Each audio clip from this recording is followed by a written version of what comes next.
директор, уважаеми господа декани и заместник декани, уважаеми преподаватели, драги колеги, скъпи гости, честито ни дипломиране!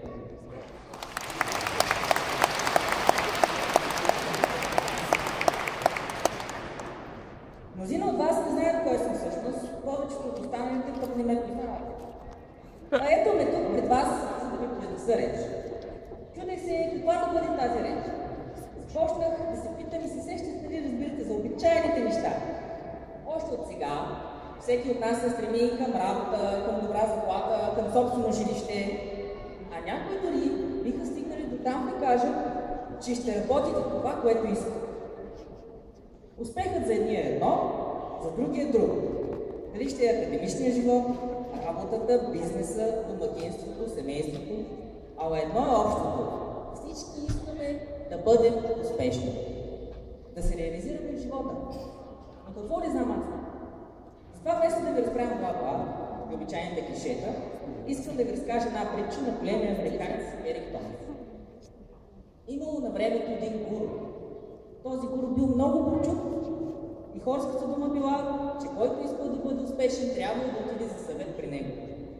И разбира се, един младок като нас, нахакан, обадил му се по телефона и му казал: ей, човече, искам да успея в живота истински, искам да бъда много богат, да съм някой, искам да съм на същото ниво, на което си и ти. Искаш да си на същото ниво, на което и аз? Да. Добре, рекал гурото. Ела утре в 5 часа сутринта на плажа. Ей, не ме разбра сега, 5 часа сутринта. Аз не искам да плувам, искам да бъда успешен. Ела утре в 5 часа сутринта на плажа. Ще те чакам. Очудил се нашия човек, но гуру бил, успешен бил, така че се появил на уреченото място в уречения час.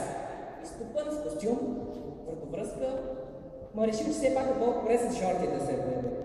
Гурото го чакал и щом го видял, питал: наистина ли искаш да бъдеш успешен? Искам, как да не искам? Искам да имам пари, искам да правя купони, искам с приятелите на кино, всичко искам. Добре, рекал гурото и навлязал в морето. Нашият човек се стъписал, но решил да го последва. Газили навътре в водата и водата им стигнала вече до брадички. Нашият човек си викал: това нещо е луд, какво ще прави сега, ще натрепи ли? Гурото казал: колко истински искаш да си успешен? Абе, не знам какво ще правя, но искам. И гурото изведнъж го сграбчил и го потопил под водата. И нашият почнал да се бори, обаче гурото бил изненадващо силен. Борил се, въздух му достигал, вече се почнал да се дави. Мъчил се всячески да се поеме въздух. Всички други мисли го напуснали. Успех, пари, нищо няма значение. Искал да си поеме глътка въздух. Със сетни сили успял да се изтръгне, излязъл от водата, поел си дъх, кашлял и казал: ти ненормален ли си, бе? Ето толкова много трябва да искаш да си успешен, отговорил му гурото, колкото силно искаш да дишаш. Толкова силно трябва да искаш. Трябва да остане само мисълта и стремежът. Няма да излизаш с приятелите по така купончета. Няма да си казваш: петък вечер знаеш, ще мързелувам. Трябва да си готов дори да се откажеш от съня. 3 дни подред може да не спиш, за да успееш. Защото иначе можеш да пропуснеш онзи единствен миг, в който магията ще се случи. Толкова сърцата трябва да търсиш успеха, че понякога осъзнаваш, че даже си забравиш да ядеш. Всички от нас имаме мечти, но повечето хора не искат да ги осъществят толкова силно.